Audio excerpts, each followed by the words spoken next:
Ukraine's President Volodymyr Zelensky is appealing directly to the people of Russia to prevent war. In a televised statement, he said his latest call for talks with Vladimir Putin had been met with silence. Addressing the Russian people, he called for peace, saying what happens next depends on them. The UN Security Council is about to hold an emergency session. More Russian military hardware is heading to the Ukrainian border as the US Secretary of State says he believes Russia could invade, although aggression can still be avoided. Antony Blinken has warned Russian forces are at the final point of readiness. And Ukraine is bracing for possible hostilities. It's bringing in compulsory military service for all men of fighting age. Reservists are being called up to join the regular army in preparation. We start with the crisis in Ukraine, where Russian troops have launched military action. It comes just hours after President Vladimir Putin announced what he called a special military operation. Ukraine's president is accusing Russia of carrying out missile strikes around the country.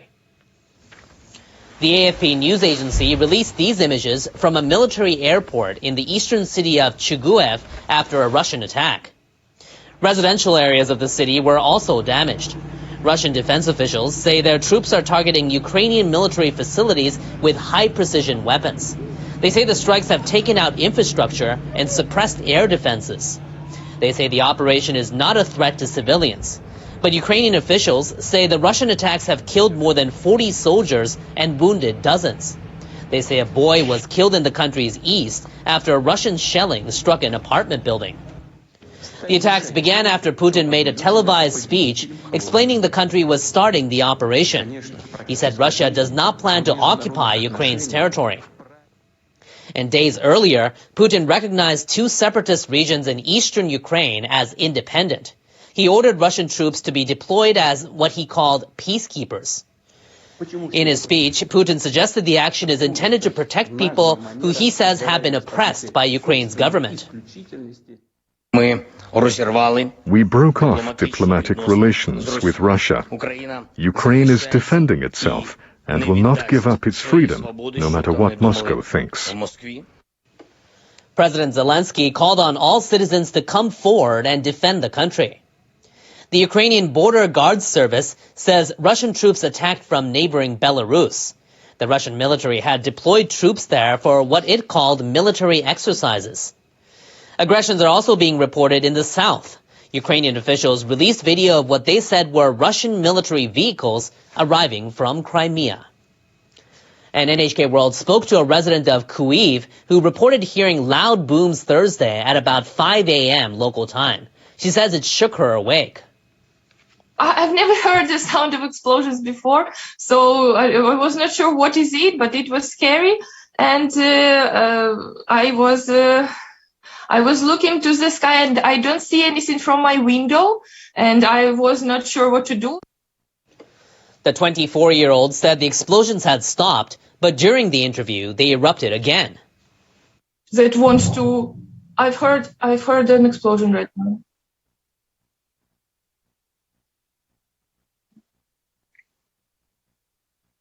Yes, it is safe and I don't see. She says she wants Ukrainians to be able to live in peace, and she's urging the world to stay involved. I can't believe it's happening right now, and I don't know what we should do next, and I'm very angry, and we need international support, and I hope that I still hope that everything will be okay. Now, WTI futures, which is an international indicator of crude oil prices, climbed above $100 a barrel temporarily for the first time in 7 years and 7 months. Concerns are growing supplies from Russia could be disrupted due to its attacks on Ukraine. And joining us now is NHK World's correspondent in Moscow, Takatsuka Nao. So now, why did Russia choose to attack now? President Putin may have made the decision because he believed that it is no longer possible to get concession through diplomatic negotiations. The United States and NATO have rejected Russia's demand that NATO keep Ukraine out. Meanwhile, the United States and other countries are stepping up their military support for the West-leaning government of Ukraine through the provision of weapons and other means. President Putin may have decided to use force, believing that his influence was insufficient under the current circumstances. And what do you think we can expect from Russia next? In a televised speech, President Putin stated that Russia does not aim to occupy the territory of Ukraine, but rather to demilitarize it.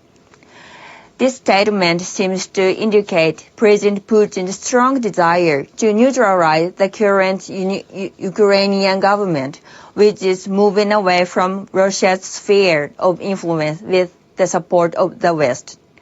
The invasion of Russian troops may not be limited to the areas of eastern Ukraine controlled by pro-Russian forces. The Russian news agencies have reported that the pro-Russian leader said earlier that the main objective of the military operation is to shield the entirety of the two provinces, including areas that are not pro-Russian. Russia's attempt to change the status quo by force is causing tensions to become worse than ever. All right, now thank you very much for all your input. That was NHK World's Takatsuka Nao in Moscow. And earlier, I also spoke with NHK World's Washington correspondent Tsuji Kohei about the U.S. response to Russia's attack. Well, Biden called Russia's attack unprovoked and unjustified. He said President Putin has chosen a premeditated war that will bring what he called catastrophic loss of life. Biden's statement said Russia alone is responsible for the death and destruction this attack will bring, and the U.S. and its allies will respond in a unified and decisive way. The Biden administration had been planning around several scenarios with the border tensions, including this kind of military action. So Russia's move comes not as a big surprise to an American leader. Well, Biden spoke with Ukrainian President Zelensky over the phone, and what was the result of that? Right. The White House says they discussed what steps U.S. would be taking to rally the international community, including at the UN Security Council meeting on Thursday. It is also said Zelensky asked Biden to call on world leaders to speak out clearly against what he called Russian aggression and to stand with the people of Ukraine. Biden also said he will be meeting with G7 leaders on Thursday. They are expected to talk about what they have been calling swift and severe sanctions they would impose on Russia and show their support for Ukraine. Biden said he will also deliver a speech about the Ukrainian situation. He wants to show a strong will that Russian aggression will not be tolerated.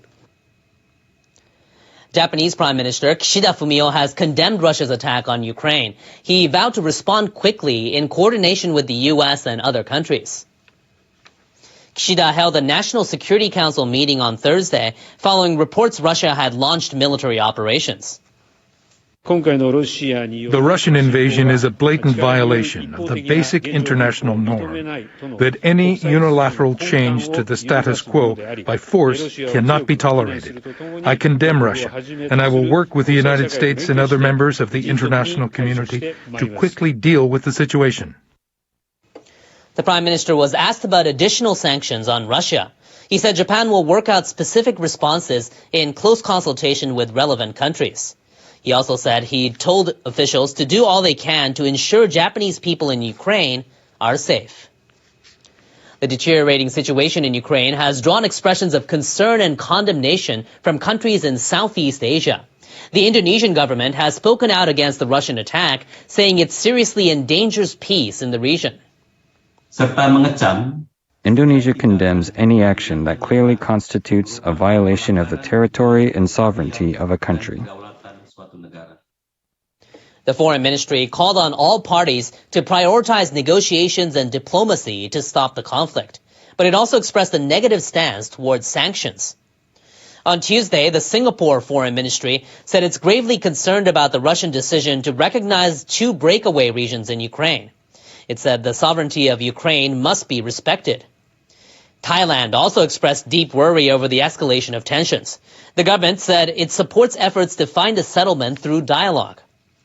The crisis in Ukraine is seemingly remote from ASEAN countries, but an economic expert in Thailand says it could affect the region's economy by impacting inflation and exports.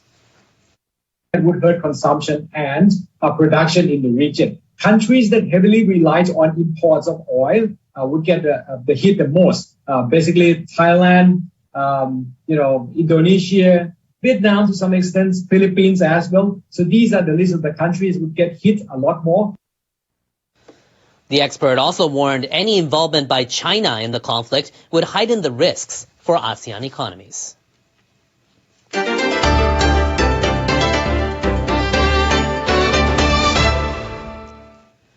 Moving now to the coronavirus situation here in Japan. More than 60,000 new cases were reported across the nation on Thursday. New infections are coming down, but doctors are concerned about a rise in serious illness among relatively young people. Tokyo reported about 10,000 new cases. That's about 7,700 down from the same day last week. But the health minister expressed caution. Medical services for mild to moderate cases could stay under strain in many areas for the time being. Bed occupancy rates for serious cases could continue to rise. The number of patients in serious condition across the country stands at nearly 1,500. One expert says a growing number of people are already in serious condition when they're taken to hospital. Tokyo doctor Morioka Shinichiro says there are more and more serious cases among people in their 40s or 50s. We are seeing increasingly serious cases. I believe the peak is yet to come. Morioka says it's vital for people to get vaccine booster shots and keep taking precautions to avoid catching and spreading the virus. Next in weather, days of heavy rain have led to deadly floods in parts of eastern Australia. Our meteorologist Jonathan O explains the situation in our World Weather Report. Hello, we are seeing some heavy rainfall impacting the coastal areas of Queensland, specifically over near Sunshine Coast, which is near Brisbane and the Gold Coast areas of Australia. Here's a look at the video. It'll show you how the flooding is an issue as roads in Sunshine Coast were inundated Wednesday after receiving heavy rain. A body of a woman was found in a submerged car and several people were reportedly missing. Floodwater reached as high as 1.4 meters in some areas, and that ended up stranding vehicles. Rescue personnel were deployed to help people, and more severe weather is in the forecast for Queensland and parts of New South Wales. On top of that, if you look up toward Northern Territory, right off the coast here, low pressure systems rolling through the area and likely to become a tropical system, so we'll have to keep an eye out for that as we go throughout the next few days. Looking at the forecast here, plenty of rain from Brisbane down to Sydney, even in Canberra, looking at some of that heavy rainfall possibly as we go forward through the day.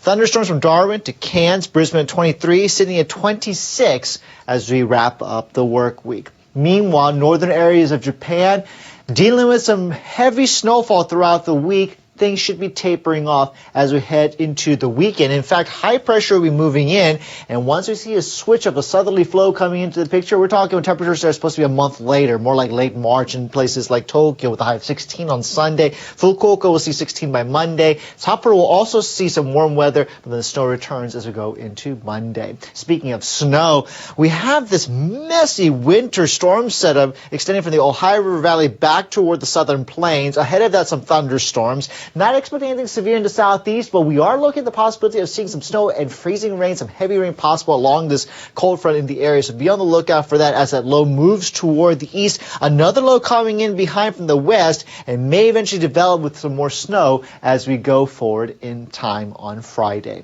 Hope you have a good day wherever you are.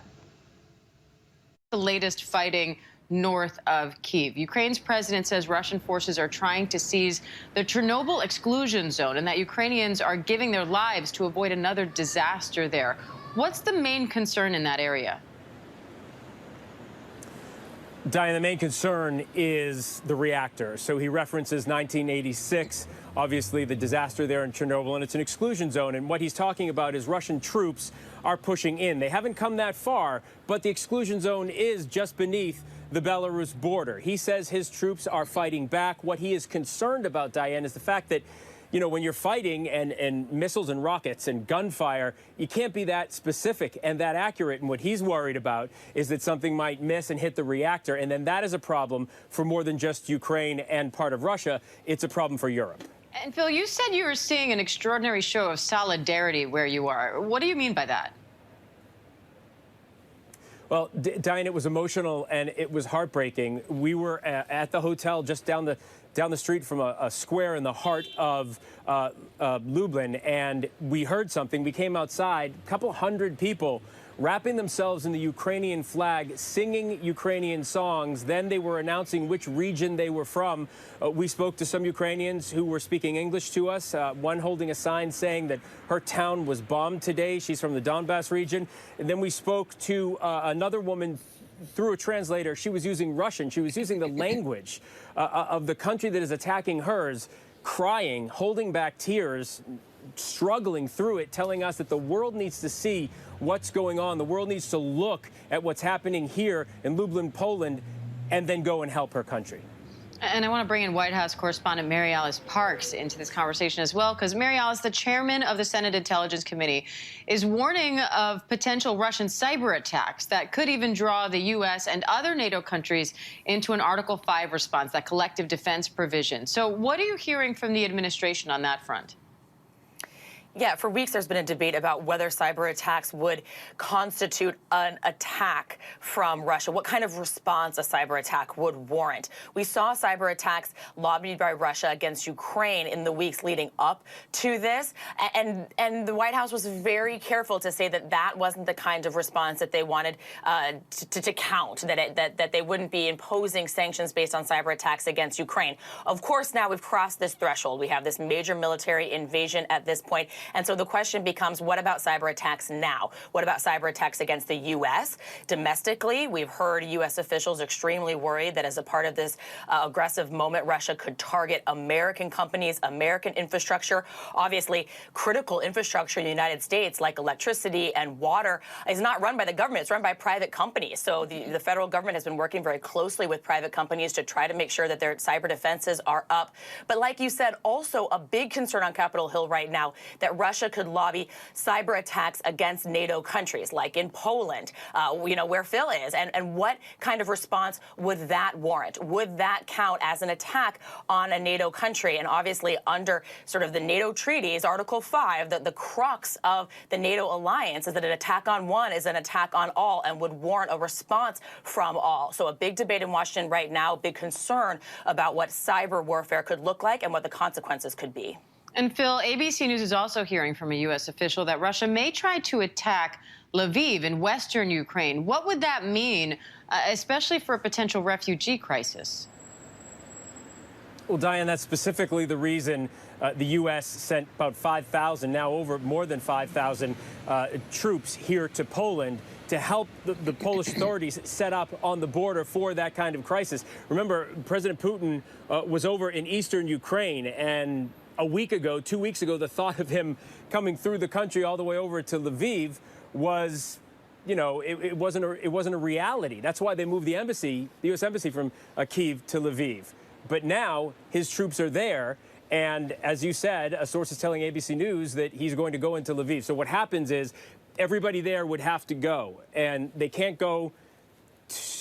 The only direction they can go in is here toward Poland because they're surrounded now by Russian troops, and it would be dangerous. So they're already on their way, many of them, to the border, and they will have to get through the border. And once they get here, Poland needs to decide what to do, and that depends on how many come. It could be tens of thousands. It could be hundreds of thousands. Just depend on how bad it gets, the fighting gets in the western part of Ukraine.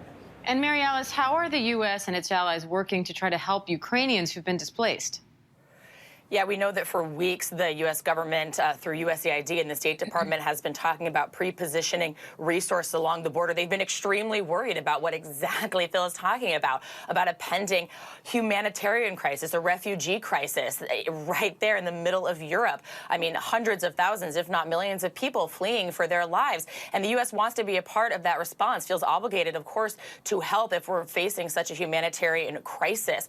We also know, of course, we have U.S. troops in the region. President Biden has been moving troops based elsewhere in Europe to that region. Just shy of about 10,000 troops that have moved to Poland and Romania, some of these far eastern NATO countries, with the idea that they would obviously reinforce NATO forces and the militaries of those states, but that they would also be in position to assist with any humanitarian response. And we've heard Ukraine over the last 24 hours really plead for this kind of help, too. They've not only asked for sanctions, they've asked for military assistance, and they've asked for humanitarian assistance. All right, Mary Alice Parks from D.C., Phil Lipoff from Lublin, Poland, thank you. And a top Ukrainian official says at least 40 people have been killed and dozens more have been injured in the attack so far, as Ukraine vows to fight back. Let's bring in ABC News security contributor Colonel Steve Ganyard, along with John Cipher, a former member of the CIA Senior Intelligence Service, for more on this. John, I'd like to start with you. What effect have suspected Russian cyber attacks had on Ukraine's defense capabilities so far? Well, frankly, Vladimir Putin has been trying to undermine the Ukrainian government for at least the last 8 years, and certainly before. So Ukraine has probably been under more cyber attacks, disinformation, subversion, sabotage in almost any country in the world. In fact, before our 2016 election, many of the things that ended up happening to us were tested in Ukraine first. So now, of course, now that there's outright war, they can just spin those things up and really push to try to destabilize and just shut down their banking and their communication system and all sorts of things. So they're under, relentless pressure and have been for a long time. Now, Steve, Russian separatists claim that their forces are taking over Ukrainian government-controlled territories. How quickly has this Russian attack progressed so far? We still need to see the concrete evidence on the ground, Diane. We know, at least this morning, the best information that we're getting from on what's going on the ground is that the Russians have said that they have attacked 74 different targets. So all those explosions overnight were to go after airfields. They hit 11 airfields. They hit 3 command and control centers, and they are hitting depots, ammunition depots, military cantonment areas. So we know that what the Russians are trying to do is degrade the ability of the Ukrainian military to resupply itself. They now control the air because all of the air defenses have been taken down and many aircraft destroyed in their bunkers. So at this point, it's a sort of a step-by-step, own the air, take the military ability away from the Ukrainian government, and then go in and finish up whatever it is Mr. Putin intends to do. And John, Russia says it's establishing military censorship of media, warning that all Russian media outlets are required to use information exclusively from official Russian sources while covering the attack. We heard James Longman talking about this.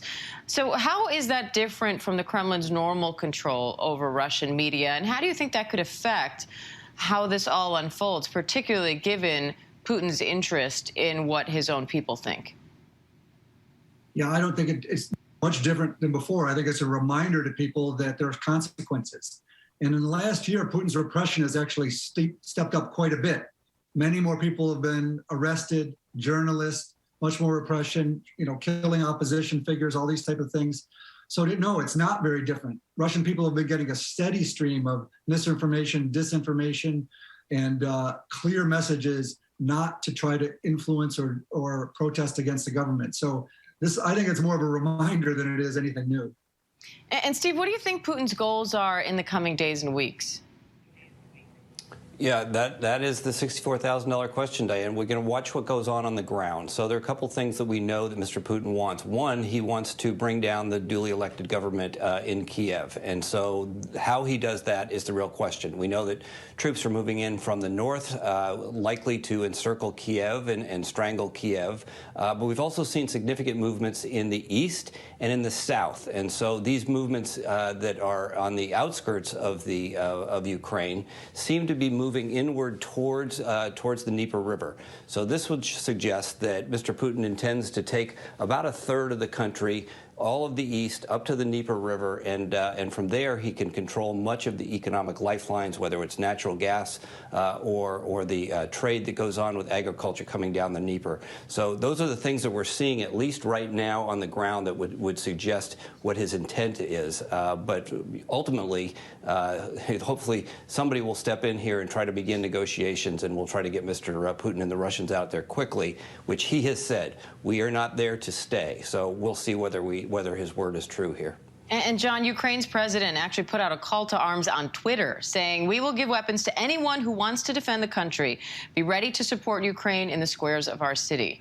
So what kind of resistance can they mount with an effort like that? And will intelligence agencies work with Ukraine to coordinate that resistance? So several questions there. I think Zelensky, sort of came to this late, but seems to be doing a good job of sort of communicating with his people now. What can it mean?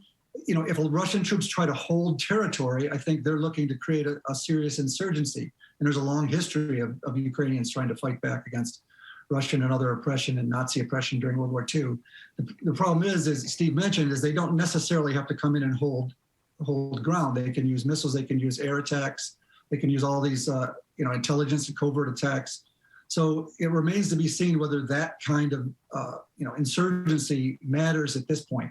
But certainly for the long term, it does, because if Ukraine seeks never to give in to being part of Russia or being a Russian satrap, then there will be continued sort of low intensity conflict for a long, long time. All right, Steve Ganyard and John Sipher, great to have you both. Thank you. Thank you. And for more on the impact of the Ukraine-Russia crisis, let's bring in former commander of U.S. forces in Korea and ABC News contributor, retired General Robert Abrams. General Abrams, thanks for being here. What was your reaction when you heard Vladimir Putin's announcement of this, quote, special military operation, and then saw everything unfold overnight? Diane, my initial reaction was that all of the predictions that we've been talking about for several weeks now have come true, and President Putin's made false claims all along that he never intended to invade Ukraine. Because what we're seeing, let's be clear, is a all-out, full-scale military invasion of Ukraine. This is not a limited special military operation. This is an all-out invasion. And really, Putin specified principally his two objectives. One, to demilitarize Ukraine, and secondly, to denazify. And I think in the simplest terms, that means he is bent on destroying their Ukrainian military in total or disarming them. And secondly, he intends to replace the government, to decapitate the current democratically elected government of Ukraine and install a Russian puppet. Now, you've led armed forces through all kinds of assignments. So what do you think it's like there right now for the Ukrainian soldiers trying to fight this? Well, I think these are very difficult situations. They understand the challenges. Like many people, I've been watching open source videos that you can find on social media. This is tough fighting, but they're on the side of righteousness. And I think that their morale has got to remain high. They've got a difficult task ahead. They'll measure their victories one day at a time, maybe one battle at a time. But make no mistake, this is extraordinarily difficult. This is a very powerful Russian military force that is using every means available. It's going to be brutal and bloody. So what does this attack mean for the U.S. armed forces stationed in Eastern Europe? Well, I think it means a couple of things. And, we do have some additional troops, as previously mentioned, that flowed in from the United States. But we should keep in mind that we keep already about 50,000 total U.S. troops from all the services permanently stationed in the European continent. And we maintain about 15,000 rotational troops. 9,000 of those come from the continental United States, U.S. Army forces that were already in Poland. We're already forward positioned in Romania, conducting training and interoperability exercises with our NATO partners. What this means for them is we've been, and they've been doing this since 2015. We've been telling them, hey, we don't know how this is going to turn out in Eastern Europe. Your job is to be there, show clear resolve, U.S. resolve, and make sure you're ready should the call come. What this means for them now is this is real. They're not anywhere close to the action. There's no intent to put them into the action. But if I was a small unit commander in Poland right now, today would have been a wake-up call that this is actually real. It's happening, and we need to take our training and preparation seriously because we don't know how it's going to end. And President Biden responded to the attack, saying that the United States and its allies and partners will respond in a united and decisive way. What kind of a response would you like to see? Well, I think I'm not sure we've seen the full extent of all the sanctions that can be brought to bear against Russia and all of the oligarchs and all their families and everyone else. So first and foremost, I'd like to see that. I'd like to see some action from the United Nations Security Council. I know that we attempted last night, but we should not give up the fight. And the more voices from the international community. We have nations who are far away, have the least at stake in the outcome, and they are now speaking out against Russia's unlawful invasion of sovereign Ukraine. So we should continue to press for more international support, not only to delegitimize Russia's actions, but also gain support for the Ukrainian people. What they need is real. They need medical supplies. They're going to need money. They're going to need munitions. But most importantly, they need the full support of the international community. And that's where I think we've got to continue to provide that in our leadership role, not only in NATO, but in the international community. All right, General Abrams, we appreciate your analysis and your time today. Thank you. Thank you very much.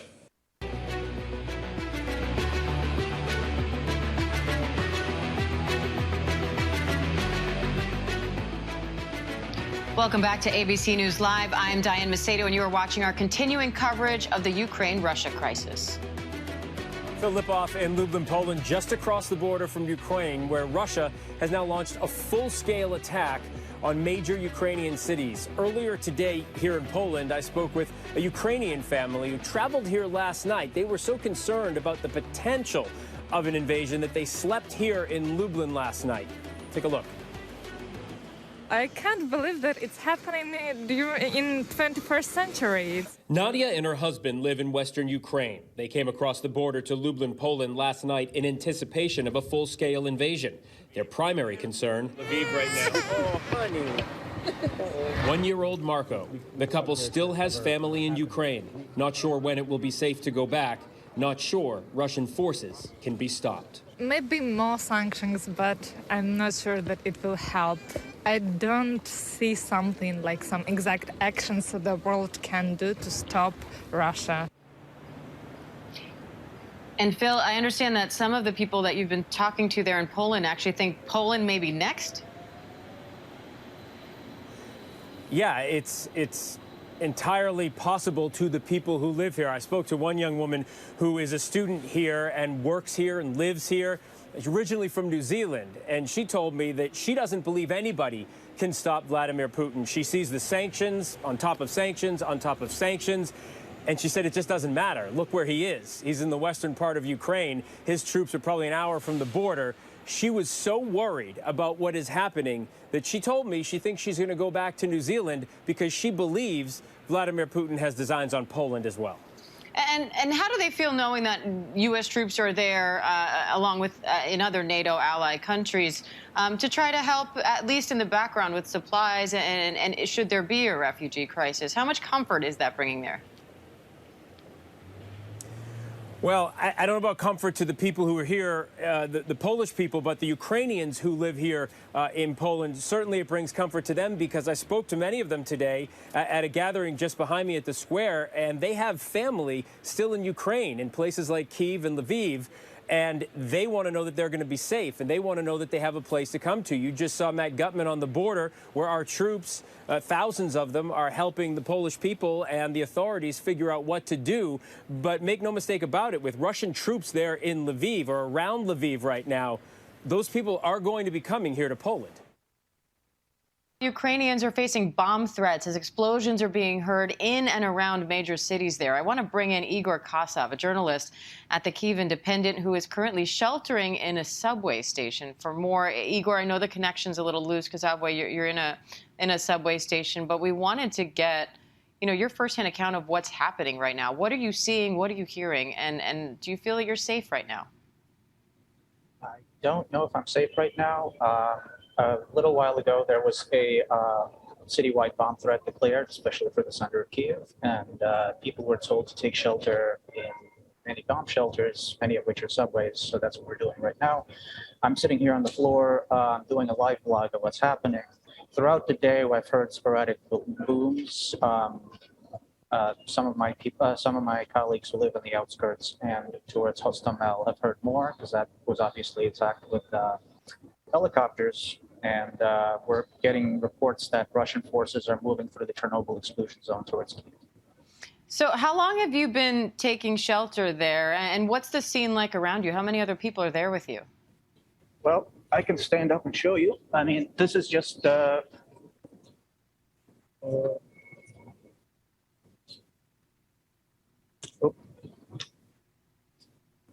sorry. That's okay. We're still with you. So this is one level of this metro station, and then there's, I want to say,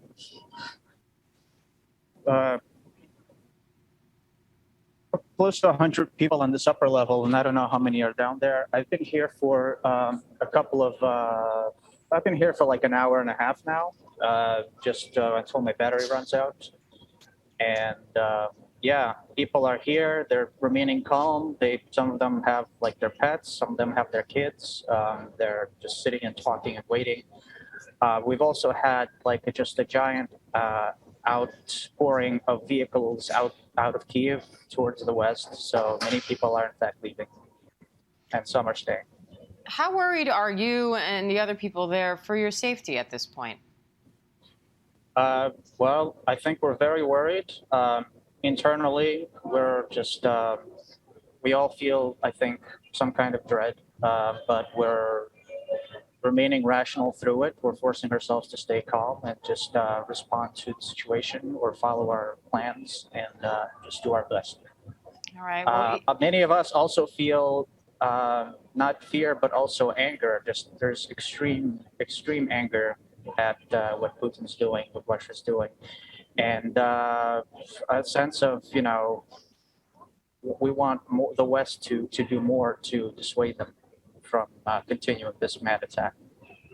So, Igor, how long do you think you'll be there in this station? And what's your plan once you are given, hopefully, an all clear to leave? I don't know. I will respond to this as the situation develops. At some point, I'll have to charge my devices to continue working. I'm in constant contact with my colleagues who have well-placed sources, and I can rely on them to tell me what's safe and what's not. And we're now hearing the possibility of these attacks moving toward Lviv. What's your reaction to that? Honestly, I'm just furious. It's a rage that just starts deep in the bones. It's just very hard to put in words how angry and upset I am about this attack. And I really, really hope that Ukrainian forces with foreign weapon support can do so much damage to the invading forces that they'll be halted or forced to turn back. All right, Igor Kosov in Kyiv there, taking shelter during a bomb threat inside a subway station. Igor, we have you in our thoughts and are hoping for the safety of you and those people around you. Stay safe, Igor. Thank you very much. We appreciate your support. Thank you for checking in. Let's bring back senior investigative reporter Aaron Katersky, joining us on the phone from Ukraine, along with White House correspondent Mary Alice Parks from D.C. with more on this. Aaron, before we get to the U.S. response, I understand Ukrainian officials are saying military aircraft carrying 14 people crashed in the Kyiv region on Thursday, killing at least 5 people. So what's the latest? What do we know about that? Yeah, and these are just the earliest casualties, Diane. The crash of a Ukrainian military plane. There have been other casualties sustained by the Ukrainian military elsewhere in the country in the face of an aerial bombardment and troop movements by Russia. There are reports that Russian troops have been able to seize at least one airfield near the capital of Kyiv, and other airfields have been within sights of Russian missiles. Officially, the Russian Defense Ministry said it is only targeting military sites and has no intention of targeting civilians. But that is scant comfort to people here who have jammed the roads out of Kyiv to try and move to safer ground, who are thinking about leaving the country entirely if that's possible for them, and who are now stocking up on their prescriptions at pharmacies and cash at banks. We've seen long lines at both here in Lviv on what is otherwise a clear blue sky sunny day, just a very, very odd kind of backdrop for the kind of invasion that's now underway here. And Mary Alice, President Biden is expected to address the nation later today. What do you expect to hear from him? Yeah, the White House saying that he's going to explain further sanctions that the U.S. is ready to levy on Russia in coordination with allies. We know this morning he's meeting with his G7 counterparts. He's been huddled behind closed doors and in the Situation Room with senior members of his national security team as well. They're trying to figure out how the West will respond. You know, for weeks we've been hearing the president describe pending sanctions as devastating, overwhelming, that they are hoping that sanctions that they are threatening will have an economic and political consequences for Russia. But obviously the threat of these sanctions, the use of these sanctions as a deterrent so far has just not worked. So right now the White House under a lot of pressure to show that it still has tools in its toolbox, something up the White House's sleeve, because they have been saying that they are ready to respond. And now this is the moment for it. Aaron, what are you hearing from Ukrainians there in Lviv? How are they reacting to this attack? Well, I think they're just as, in awe of what they're seeing unfold. They certainly had seen the reports from the U.S. and its allies about what was possible here, but now that it's happening, it's caused, as I say, people to go find money, find medicine, and prepare for some potentially dark days. But I wouldn't say there's an outward sign of panic. Some people are still going to work, or they're going to the grocery store, and but it's not like buying out in advance of a hurricane or something. It seems more casual than that. But not to say that people are blind to it, because they've certainly heard the imposition of martial law from President Zelensky. They've heard the call to take up arms and join the military in fighting the Russians.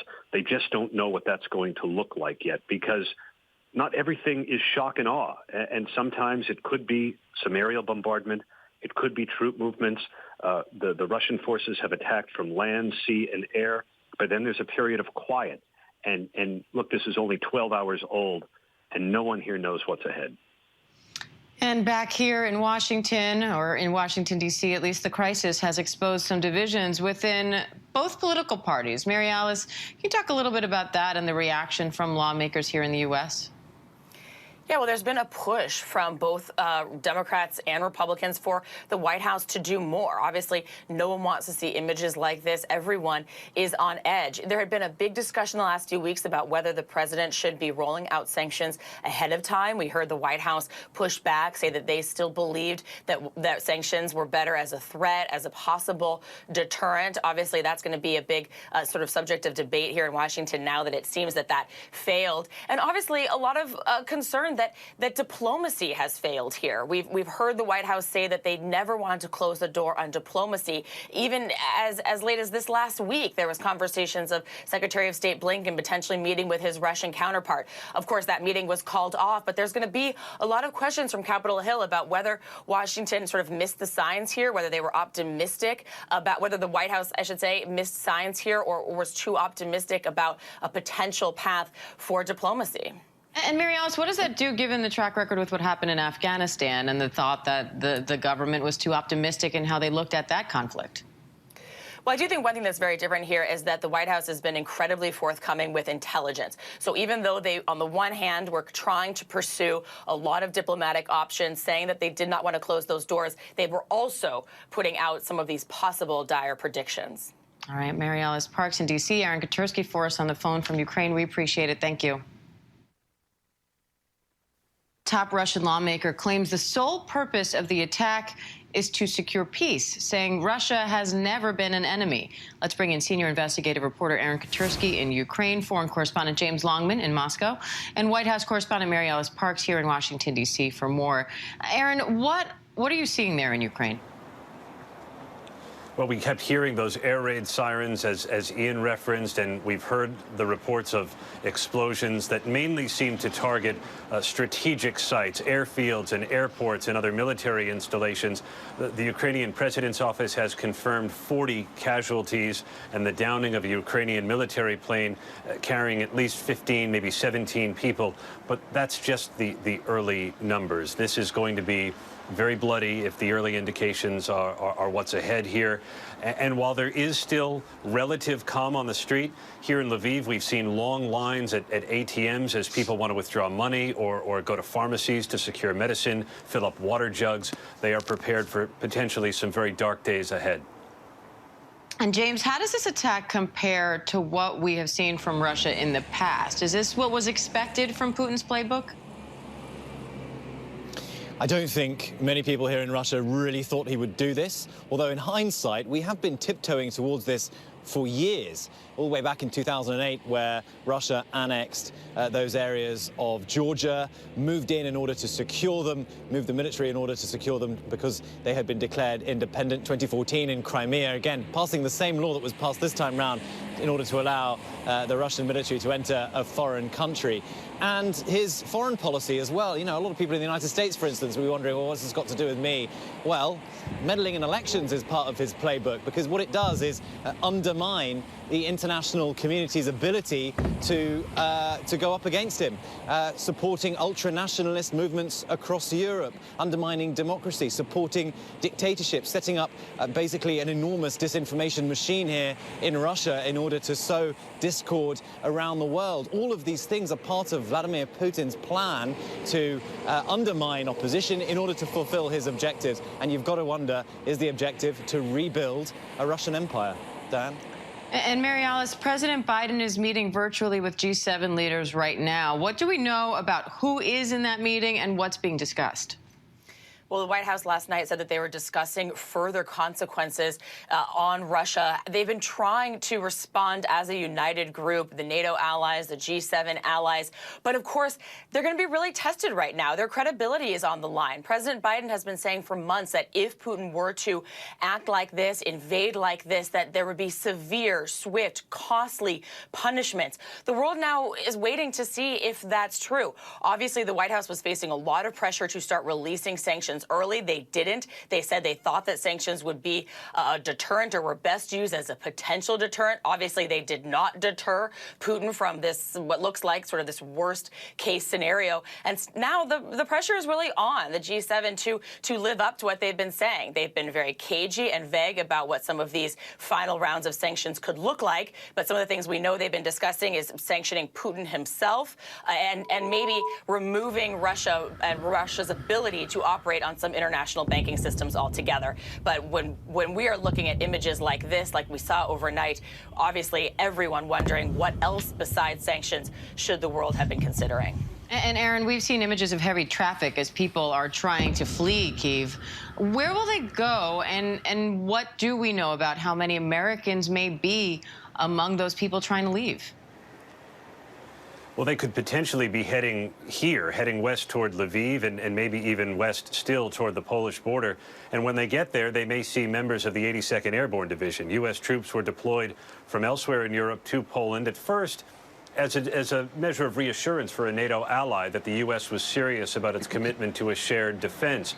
But now those members of the 82nd Airborne have been pushed to border checkpoints to help with the increase in traffic. The Ukrainian airspace is shut down, so there is no flight out of this country. The only way to really get out would be by car, and we've seen those heavy traffic jams coming from Kyiv. The Russians keep saying they are not intending to hit civilians, that their airstrikes are only meant for military targets. That is of little reassurance to people stuck in those traffic jams, Diane. Well, and James, NATO, the European Union, the UN, they're all pleading with Russia to stop this invasion. Does Putin care what the international community thinks at this point?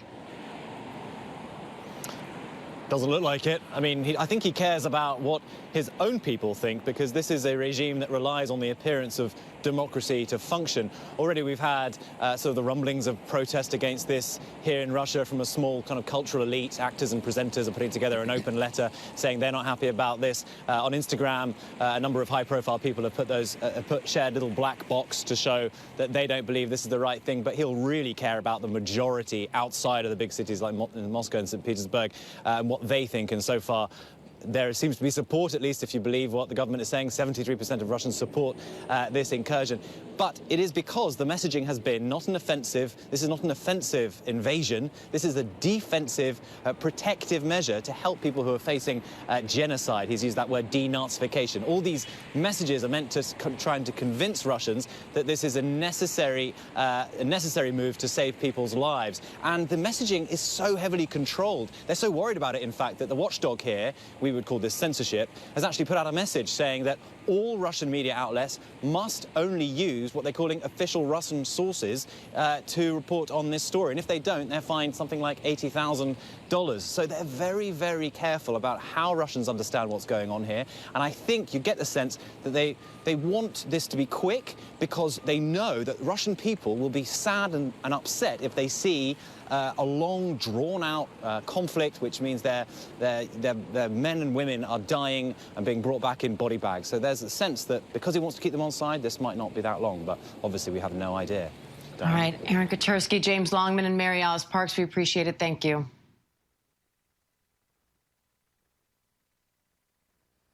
Anything that will help someone getting hit by a train will be great. Riders we spoke with said they'll feel safer. Others even said it's about time. I think it would just also make the subway a safer feeling place in addition to saving lives. Platform doors have been in use on the AirTrain to JFK since it was built nearly 20 years ago. They open and close only when the train is in the station, preventing anyone from accidentally or deliberately landing on the tracks. Now the MTA is about to launch a pilot program to install the same type of doors on the New York City subway system. I started studying this months and months ago when I saw that the number of people getting on the tracks had risen by 20%. Doors will be installed in 3 stations on 3 subway lines. The 7 train at Times Square, as well as the L train at 3rd Avenue, and the E train at Sutphin Boulevard, Archer Avenue in Queens. It all comes after the horrific murder of Michelle Go, shoved to her death in Times Square last month. Last year, 30 people were shoved onto the tracks. But Lieber says open platforms present other problems. We're attacking a much broader problem, which is people getting on the tracks. There are people getting on the tracks who are doing it for dumb reasons, like chasing a dropped cell phone, just crossing from platform to platform. They don't understand the risk. We want to deal with this problem in all of its complexity. There are people who have mental illness who are walking into the tunnels. So we have to do something. Agency officials say there is money to fund the project, but they admit that installing doors in all stations is not feasible. We have a huge system.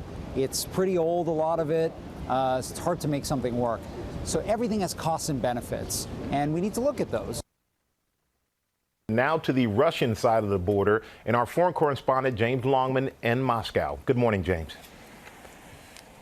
Yeah, good morning, Michael. As the invasion begins, the information war is in full swing too. The government here knows the absolute shock many Russians will feel at this news. And while they've been ramping up the rhetoric about a threat from Ukraine, now the language is careful not to talk about an invasion, but a limited or special military operation. Putin has made a point of saying this is not an occupation. The Defense Ministry has said that Russian forces are not using missiles or artillery against civilians. They're simply trying to disable Ukraine's military infrastructure. And they've appealed to the public to not believe reports about civilian casualties, saying they'll be staged. In fact, they're so concerned about the message here that the media watchdog has issued a warning to outlets to only use what they call official Russian sources. State television has been playing features about the might of the Russian military, and on morning TV shows here, there really was a sense of trying to downplay the magnitude of what is going on. Vladimir Putin's speech last night drilled down on the narrative that Russia is aiming to stop a genocide against Russian speakers in Ukraine, and he used that word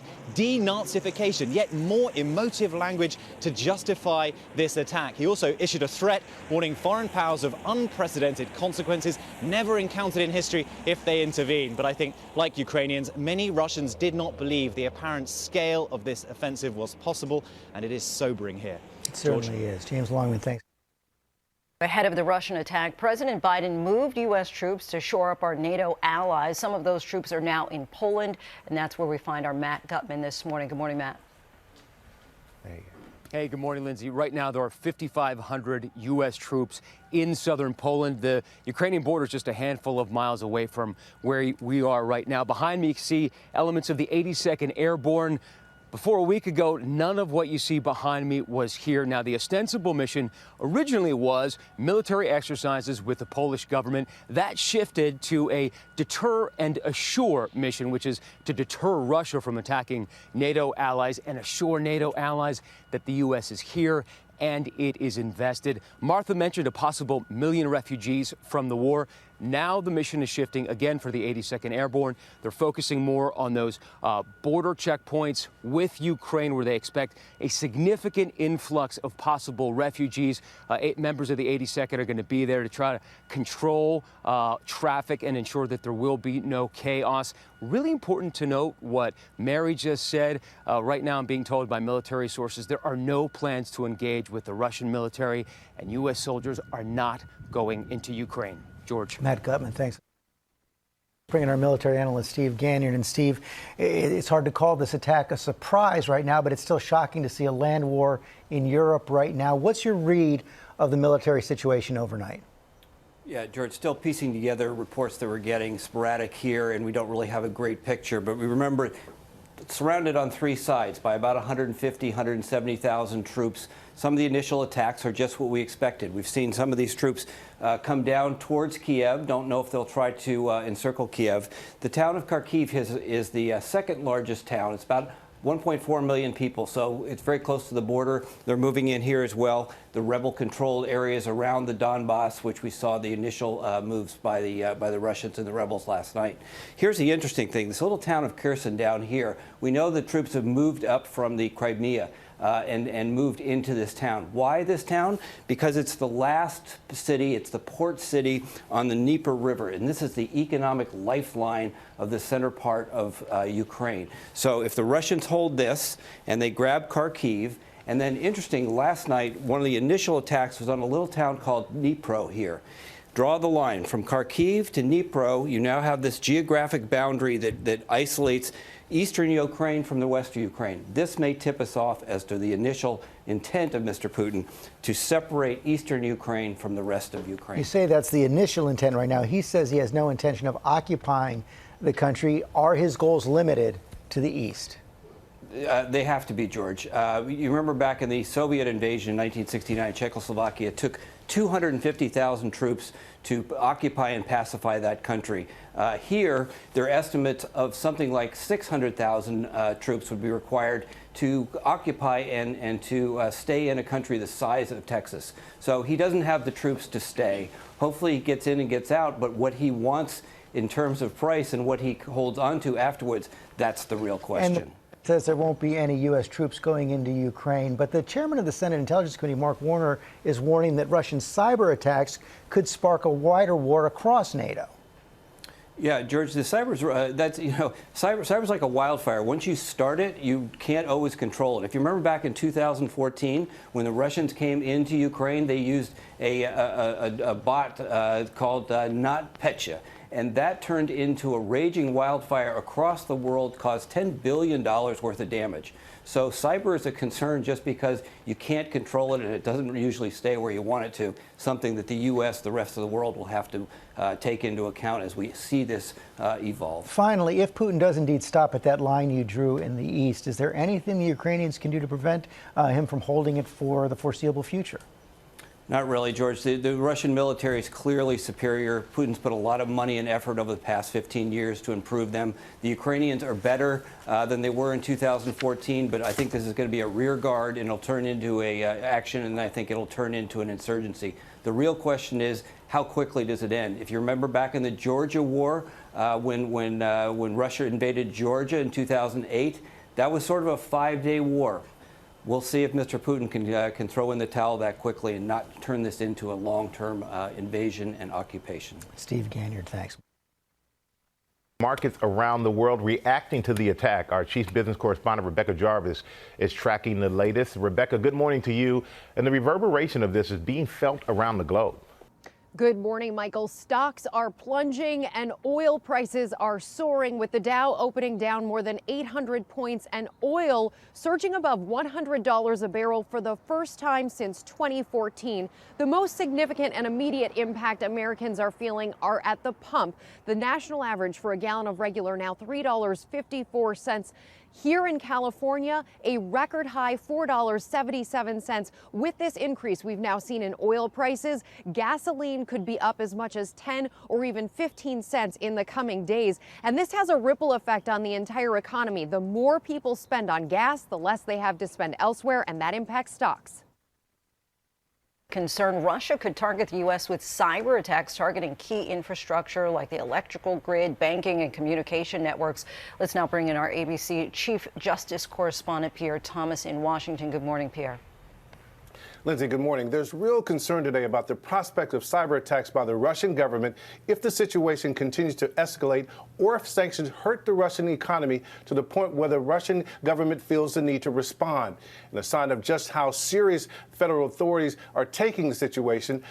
In recent weeks, U.S. Homeland Security officials and the FBI have been aggressively warning key private industry leaders and organizations of all sizes and governors about the potential for Russian hacking through a series of bulletins that have included instructions on how to protect computer networks. The potential targets that authorities care most about include the electrical grid, communications and mobile networks, oil and gas pipelines, water treatment facilities, and our banking system.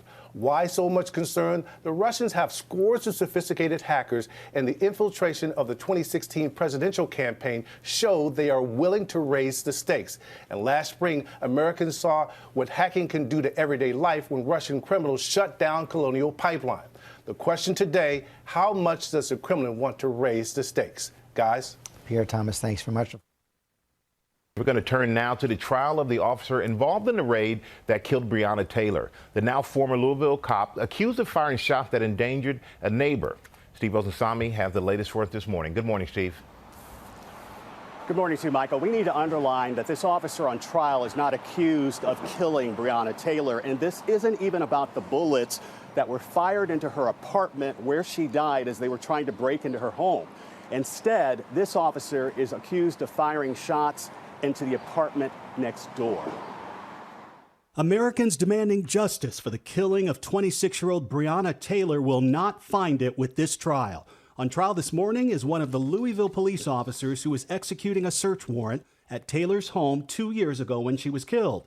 But even though it was the young black woman in apartment number 4 who died in a hail of gunfire, former police officer Brett Hankinson, who was outside her door, is only accused of endangering her neighbors in apartment number 3. This is not a case to decide who is responsible for the death of Breonna Taylor. He's pled not guilty and is expected to take the stand in his own defense. He's charged with 3 counts of wanton endangerment. Prosecutors say the former officer showed extreme indifference to human life. when he fired blindly, and 3 of his bullets rang through the apartment of Breonna Taylor's next-door neighbor. On the witness stand Wednesday, that neighbor, Cody Etherton, told jurors he was home that night with his pregnant girlfriend and her 5-year-old son, and that the gunfire came just inches away from hitting him. In my mind, I was thinking that for some reason, I just thought that somebody was trying to come into our apartment. So my instinct was to go to the front door, of course, to protect my family. Hankinson's defense lawyers told jurors that the former officer was just responding to gunfire from Taylor's apartment. Authorities say that none of the 10 shots that Hankinson fired killed Breonna Taylor, and instead she was killed by a bullet from another officer. None of the officers involved in the raid have been charged in connection with her death. This former officer on trial this morning is free on bond. He faces up to 5 years in prison for each of the 3 charges against him if convicted. Guys. Thank you, Steve. Now with GMA's Extraordinary Earth in our adventure in the Galapagos. Amy has crossed the equator overnight, and this morning she joins us from Bartolome Island. Good morning, Amy. Well said, Michael. And yes, this is the iconic view of the Galapagos Islands. And I have to give a shout out to our intrepid crew for hiking up a very steep trail to bring everyone this view. But as you take a look from this vantage point, it's clear how these islands were formed by fire. What's remarkable today is each of these islands has their own bioregions, and some of them have their own individual technique-colored iguanas found nowhere else in the world. Diving blue-footed boobies, groups of sharks, hordes of bright red crabs. Just a few of the exotic animals we found here in the Galapagos. He's hungry. These islands, teeming with life, sit along the Ring of Fire, a horseshoe of volcanic activity in the Pacific. The Galapagos Wolf Volcano on Isabela Island is still going strong after erupting on January 7th. We caught a glimpse from a few miles offshore, a vibrant lava river moving south of the eruption site. Otherworldly yellow and red hues light up the night sky. But on other parts of the island, a rare sighting, these pink iguanas discovered in 1986. With only a little more than 200 pink iguanas in existence, not much is known about them. And their eggs have fallen prey to invasive species. We want to know when they breed. We haven't seen any juveniles yet, which is alarming. On the island of Santa Cruz, we see the impact volcanoes can have on the landscape and how other iguanas behave. As we hike through this arid environment, we quickly find yellow land iguanas. Hiding in the shade, this one seems to be smiling right at us. Another ignoring us completely as it feeds on brush. The males are bright yellow, their strength on full display, essential for protecting their territory and fighting for potential mates. They will engage into this ferocious fighting. And it's all about the females. You have a territory, you have a food source. This is all about the señoritas. When 2 males confront each other, one gives a head nod, the other responds. And then it's on. Fighting and tackling, the face-off is fierce, but forces the iguana to expend a lot of energy, and the gladiators will take breaks before going again. It's hard to tell who won. Even though we are in a dry environment, the animals rely on these cacti with water stored in these pads. Climate change could dramatically kill off the cacti, leaving the iguanas with little water to tide them over during the dry season. There's not a lot of water here. Not much at all. And so whatever's kept in this pad that keeps the cactus alive will also keep these reptiles alive. These ancient animals, emblematic of evolution by survival of the fittest, now face greater challenges to their existence. And speaking of water, well, we saw quite the sight in the water last night. We ran out. I actually took some video with my iPhone. We found some big guys, some 8-footers, fully grown black-tip reef sharks in the waters. And we're going in there later today. We're going to snorkel with some sharks. I have to say, after seeing these guys, it definitely gave me pause. And some penguins. I'm really looking forward to that. But it's going to be another big day of adventure. Guys, back to you. Stay away from the sharks. Michael's face says it all. No, you got the point. Like, look at Amy here. No, I'm looking at you like, is she crazy?